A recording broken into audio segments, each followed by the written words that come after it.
தமிழக வெற்றிக் கழக தலைவர் அவர்களுக்கு சமர்ப்பிக்கப்படுகின்றது. தமிழக வெற்றிக் கழக தலைவர் கரூர் சம்பவத்துக்கு பிறகு மனம் வெந்து நொந்து மனம் சரிந்து நிலை குலைந்து அடுத்து என்ன செய்வது என்று அறியாமல், அது உண்மை, அவருடைய மனவேதனை மிகப்பெரிய பாதிப்பு ஏற்படுத்திவிட்டது. இது சாதாரண சம்பவம் இல்ல, அரசியல் வரலாற்றில் உலக அளவில் பேசப்படுகின்ற ஒரு சம்பவம் ஆகிவிட்டது.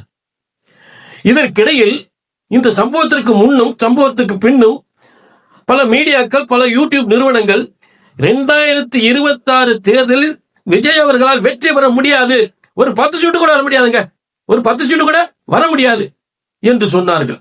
அப்படி சொன்னவர்கள் இப்போது என்ன சொல்றாங்க? விஜய்க்கு மக்கள் ஆதரவு அதிகமாக கொண்டே இருக்கிறது அப்படின்னு சொல்றாங்க. இதுக்கிடையில இந்த கரூர் சம்பவத்தில் பாதிக்கப்பட்ட மக்கள், அந்த பாதிக்கப்பட்ட மக்கள் ஒருவர் கூட விஜய் அவர்களை குற்றம் குறை சொல்லவே இல்லை. அவங்க மட்டும் பாதிக்கப்பட்ட மக்கள் மட்டுமல்ல, அந்த ஊர் மக்கள் எல்லாருமே அதையும் பேட்டி எடுத்திருக்காங்க.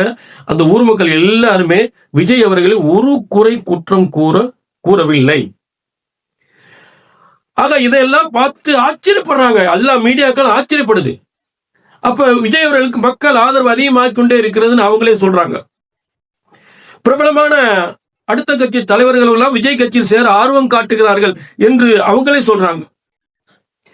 ஆக இப்படிப்பட்ட நிலையில் நான் ஒன்றுதான் உங்களுக்கு சொல்லப்படுகிறேன். 2026 நீங்க தான் விஜய் தான் தமிழக முதல்வர் என்று அந்த பிரம்மனால் ஒரு தலையெழுத்து எழுதப்பட்டிருந்தால் அதை மாற்ற யாராலும் முடியாது.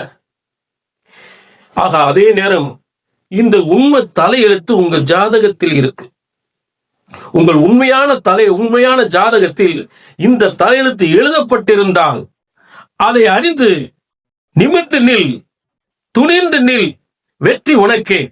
இந்த போட்டி இன்னும் ஸ்ட்ராங்கா மாறப்போகுது. 100% வெற்றி நமக்கே. வாகை சூடுவோம், வரலாறு படைப்போம், கான்பிடண்டா இருங்க, நல்லதே நடக்கும், வெற்றி நிச்சயம். மீண்டும் சந்திக்கும் வரை நன்றி, வணக்கம்.